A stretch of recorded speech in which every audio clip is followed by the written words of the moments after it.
es un gesto en el cual el gobierno libera gran cantidad de integrantes de la FARC que estaban en la cárcel para buscar la liberación de nuestros secuestrados. Debemos llamar a todos los ciudadanos del mundo para hacer causa común en la búsqueda de la liberación de la doctora Clara Rojas y de su niño Emanuel. Yo les voy a contar todo lo que sé. Todo. Sí que vienen de lejos. ¿Que trajeron un pelado? Ese niño no puede salir de la selva y nosotros no podemos cuidarlo. Son muchas bocas, yo no puedo con ninguna más. ¿Qué pasó, mijo? Que aquí está peor.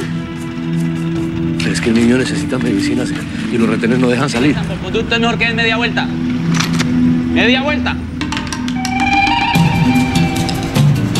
Yo soy un hombre que se internó en la selva para salir rico y no encontró más que hambre, violencia y enfermedad. Dígame, Crisanto, ¿qué hizo con el niño? ¿Usted no sabe que ese niño es un tesoro para las FARC? ¿Dónde está el niño, carajo? A mí no me matan a los niños y que me lleven por delante.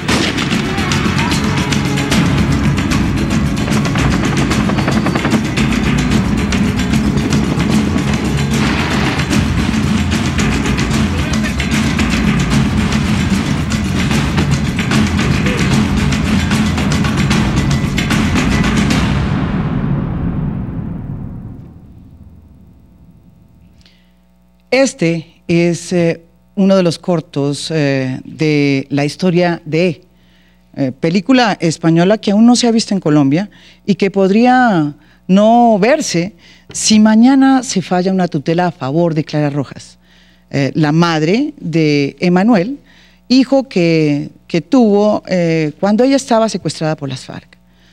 Según lo que hemos entendido, Clara Rojas interpuso esta tutela arguyendo que la película iba en contra o afectaba los derechos de su hijo. Este episodio, este incidente, obviamente va más allá que la historia de Emanuel, porque tiene que ver con un tema específico que es el de la libertad de expresión, también consagrada en la Constitución. Para tocar este tema, que sin duda es un tema que nos afecta a todos los colombianos y colombianas, como dirían, hemos querido invitar a estas personas que tienen mucho que ver con el tema y que aportarán de seguro con sus opiniones luz sobre un debate que todavía no se ha dado y que mañana será noticia. Los invitados de esta noche son Rodrigo Uprili, uno de los juristas más importantes del país, actual director del Centro de Estudios de Derecho, Justicia y Sociedad de Justicia. Su carácter de libre pensador lo ha llevado a representar a una parte del país en temas polémicos como la libertad de expresión, el aborto y el matrimonio gay. Lisandro Duque, director de Cine Colombiano, segundo vicepresidente de la Academia Colombiana de Arte y Ciencias Cinematográficas. Actualmente es columnista de El Espectador. Gilma Jiménez, senadora por el Partido Verde y defensora tenaz de los derechos de los niños. Farruko Castromán es socio de Circocine, productora de Operación E, y ha estado varias veces en el país para defender el estreno de la película en Colombia. Tiene el proyecto de filmar otra película en nuestro país. Volvemos de nuevo aquí en Semana en Vivo, ahora sí con el programa que era. Qué pena con ustedes y qué pena además con los televidentes, pero bueno, estas son las cosas que pasan que uno no tiene cómo explicar. Yo quería comenzar con una pregunta. Primero decirles que Farruko Castromán nos va a acompañar a través de Skype, porque él en este momento está fuera del país, estuvo en esta semana, la semana pasada en el país, pero se fue y creo que está en España, entonces vamos a trabajar con Skype. Pero quería preguntarles, la primera impresión que uno le da de todo esto es que es un temor que me asalta. ¿Qué pasaría en el país si a todas las víctimas o victimarios que hayan tenido que ver en algún episodio violento del país les diera por interponer o frenar a punta de tutelas los libros, los documentales, las películas que hubieran producido periodistas, escritores o directores de cine? ¿Qué le pasaría a la libertad de expresión en Colombia? Lisandro, comienzo por usted, que es Pues director de cine. Mira, María Jimena, ese es un tema al que yo soy sensible desde varios ángulos, porque soy cineasta, me gusta, ejerzo la literatura también, y hay algo que yo he ido aprendiendo a lo largo del ejercicio de esas tres disciplinas, y es que el autor de una película o de un texto de ficción tiene que ser muy cuidadoso en delimitar aquello que forma parte de la ficción, que supongo es el caso de esta película, con aquello que es histórico y testimonial propiamente dicho. Yo no puedo, como autor, meter un nombre real. Yo no puedo escribir una historia sobre una periodista, la historia que se llame María Jimena Duzán y que sea periodista, solo porque conozco algunas referencias importantes de tu vida, de tu ejercicio profesional, y permitirme una cantidad de licencias de ficción que afecten tu reputación. Yo no lo puedo hacer.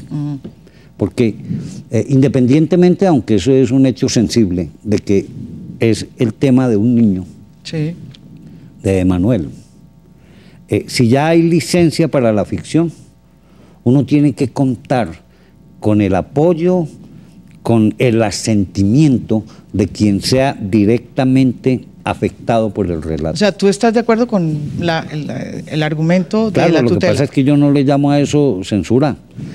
Aquí ¿Como yo? la semántica, no eres tú solamente, la semántica de la censura de cine siempre es una junta inquisitorial como la que prohibió El último tango en París, que creo que fue la última prohibición. La Virgen de los Sicarios también. La Virgen de los Sicarios. En Medellín. Pero yo me acuerdo que en el caso de la Virgen de los Sicarios fue presión de periodistas de Medellín. y de Medellín, que porque la imagen de Medellín quedaba muy mal y que porque el metro de Medellín ahí jamás ha ocurrido un homicidio, etcétera. Entonces a mí sí me parece que la ficción tiene sus licencias. Pero no prosperó. ¿O sí prosperó? No prosperó porque la película se estrenó en Colombia. De modo que yo sobre eso es lo que quiero decir, que aquí hay implicado, ya le pasó a Germán Castro con La Bruja, porque cuando él escribió La Bruja, que era un trabajo testimonial de ensamble literario, etcétera, la señora con nombre propio, que era La Bruja Real, le exigió a Germán Castro que cambiara, ya que se permitía algunas licencias de ficción, que cambiara el nombre de ella, y le ganó esa demanda a Germán Castro. Yo quería pasarle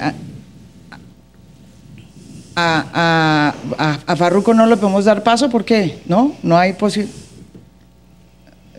Se cayó el Skype. Estamos bien, este programa funciona. Vamos divinamente en este programa.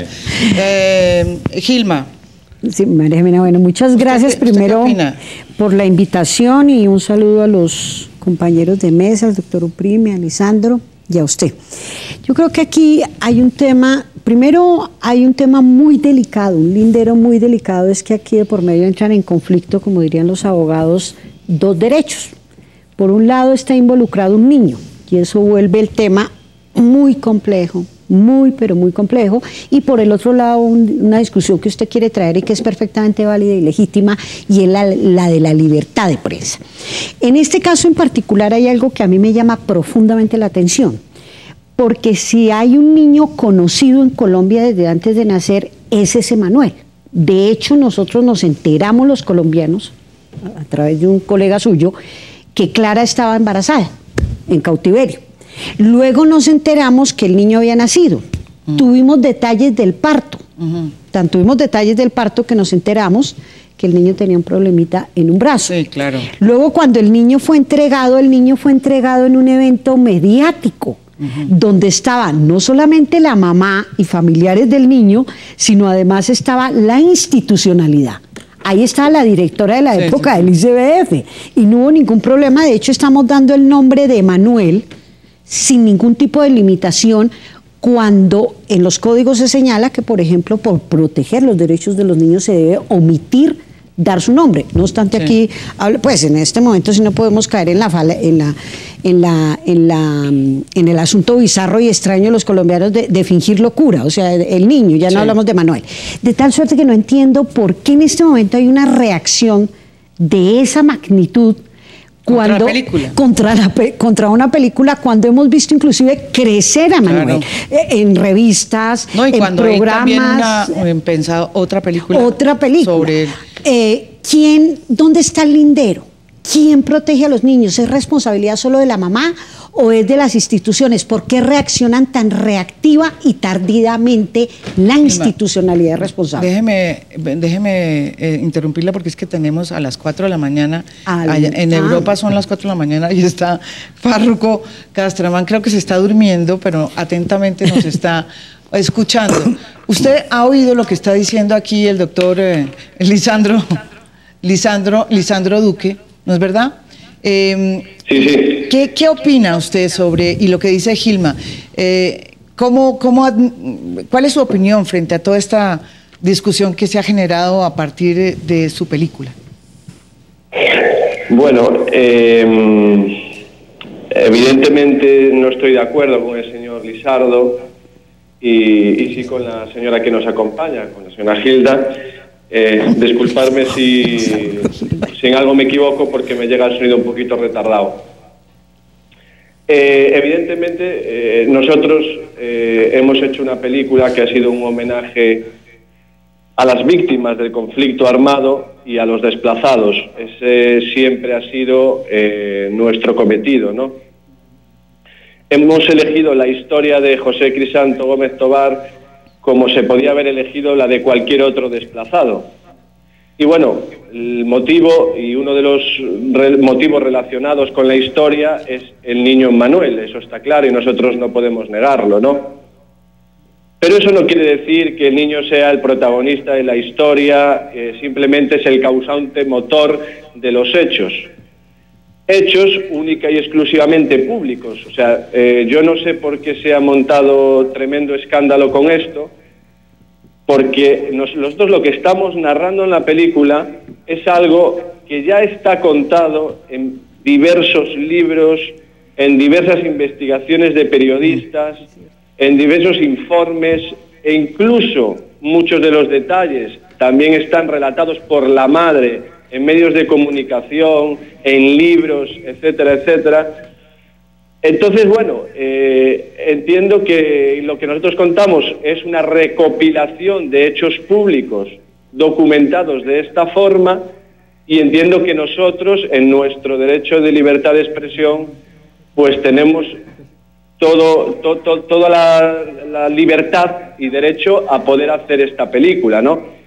Si nosotros, en algún momento, se pudiese hacer censura de algo de esto, o no tuviésemos la libertad suficiente para hacerlo, habría que censurar todos estos libros. ¿Por qué los demás escritores y periodistas pueden hacer esto y nosotros no? Es cierto que el cúmulo de una buena documentación sobre todo lo que es público y cuando está acompañado de imágenes, pues puede causar un mayor impacto. Yo eso no lo puedo dudar. Eso es lo bueno y lo bonito que tiene el cine también, ¿no? Pero como dijo muy bien el señor Lisardo en este caso, es una película de ficción. Lo que nosotros contamos no tiene por qué ser cierto, ¿eh? Es un punto de vista que es relacionado con la persona a la que le sucedieron los hechos. Sí. Entonces esto es muy importante también destacarlo, ¿no? Sí. Yo quisiera compartir esta opinión o hacerle la misma pregunta que volvérsela a hacer aquí al doctor Rodrigo Uprime. Frente a lo que ya se ha dicho aquí, usted que se ha metido tanto en el tema de los derechos de la Constitución. A ver, yo creo que este es un caso muy típico de tensiones, como decía la senadora, entre derechos. Sí. De un lado, el de la libertad de expresión, la libertad de opinión, la libertad de creación artística, la libertad de información, y otro lado, el derecho a la intimidad y el derecho a la protección de un menor que aparentemente se podría haber afectado con la divulgación de ciertos hechos y de ciertas informaciones. Estos casos donde hay tensiones entre libertad de expresión e intimidad son casos usualmente difíciles y los tribunales constitucionales de distintos países del mundo no siempre han dado respuestas coincidentes. Por ejemplo, si uno mira la jurisprudencia alemana en este tema, la jurisprudencia alemana ha tendido... ¿Qué ha prohibido? Por ejemplo, la jurisprudencia alemana prohibió que se publicara un libro de Klaus Mann que se llamaba Mephisto, que era un libro que se refería a un actor y director de teatro que era visto como el prototipo del traidor, porque era un gran liberal que apenas llegaron los nazis por congraciarse con el régimen nazi, se vendió al nazismo. El Tribunal Constitucional alemán consideró que ahí había digamos, una violación a la dignidad de la memoria de este señor que ya había muerto. Entonces, digamos, hay casos en donde tribunales constitucionales han hecho prevalecer el derecho a la intimidad. En el modelo alemán hay como esa tendencia. Incluso en España el Tribunal Constitucional prohibió publicar ciertas fotos del torero Paquirri. Dijo, la sociedad tiene derecho a saber de la muerte de Paquirri, pero ya publicar cierto tipo de fotos donde él aparecía destrozado es excesivo para la intimidad y el dolor de su familia. Entonces no puede uno decir que siempre triunfa la libertad de expresión, pero tampoco uno puede decir que porque hay un menor siempre triunfa el derecho a la intimidad. Esa teoría de que el derecho de los niños prevalece sobre los demás y que siempre eso puede acabar los derechos del resto de las personas no es cierta. Digamos, la idea de la Constitución cuando dice que los derechos de los niños priman sobre los demás, espera acá, es que en algunos casos cuando haya una colisión de derechos muy difíciles, pues entonces uno debe darle prevalencia a los derechos del menor. En este caso, entonces hay casos en donde muchos tribunales han hecho prevalecer la libertad de expresión, incluso donde se ven involucrados menores sobre la intimidad. ¿Cuáles son los elementos decisivos, pero esto no es ciencia exacta y será siempre polémico, para decidir en esa ponderación de derechos?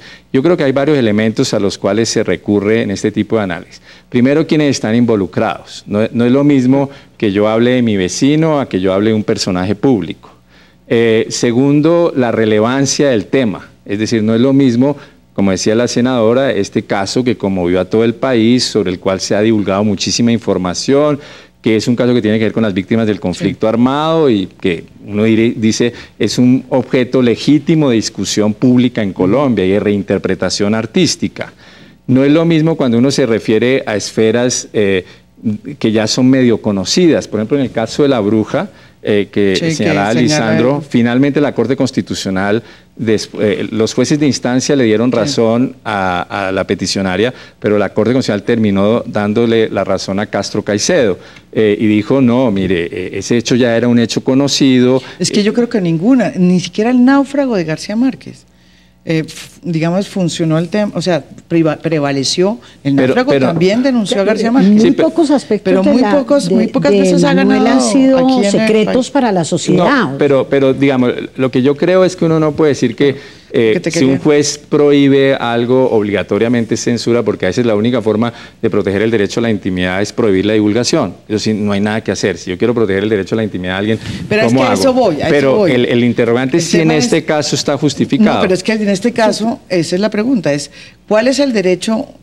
si es o no el derecho a la intimidad de niño Emanuel, que es el que supuestamente sustenta a su madre al interponer la tutela, o como hemos sabido después, porque eso ha salido en los medios de comunicación ampliamente difundido y documentado, que lo que hubo fue un desacuerdo de tarifas económicas. ¿Sí? Entonces, mi pregunta es, y lo pongo sobre la mesa, ¿puede por cuenta de un desacuerdo económico invocarse una tutela que de alguna manera afecte el derecho de información y artístico y creación artística? Se lo pongo de esta forma.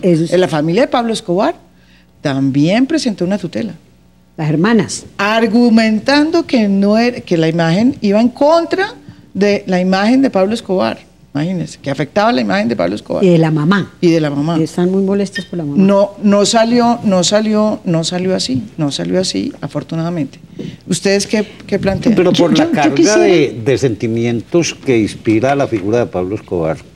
Pero la familia de Pablo Escobar, acabo de acordarme de eso, tenía toda la razón. Si ahí estaba, si estaba implicada la figura de la madre con nombre propio, que yo me acuerdo. Es que no me acuerdo si la mamá aparece con el nombre de la vida real, pero en la serie de Pablo Escobar yo vi que a todo personaje de la vida real le cambiaban el nombre. Tenían esa precaución. Inclusive a María Jiménez. Y tú pusiste, claro, incluida tú. Si conservaron el pelo. Pero ese no es el tema. Pero es que viene el caso porque tú citaste el episodio del pleito que sufrió García Márquez a propósito del marinero Velasco. En esa época el tema de los derechos de autor y los derechos de intimidad estaban muy chiquitos. Pero la prueba de que, aunque García Márquez ganó ese pleito como escritor, por las licencias de ficción que se permitió atribuir al marinero Velasco. De todas maneras, cuando García Márquez escribió Crónica de una muerte anunciada, que también sufrió un pleito similar, no fue afectado por el pleito porque él le cambió los nombres a la familia que había padecido el drama ese, que era una familia Palencia en la vida real y que en la ficción era de otro nombre, Santiago Nazar, etc. Santiago, sí, es cierto. Seguimos después de esta pausa con este programa sobre lo que está pasando con la operación E. Mañana se falla posiblemente esa tutela y si vamos a verla o no y si eso afecta o no al derecho de información en este país. Ya volvemos aquí en Semana en Vivo.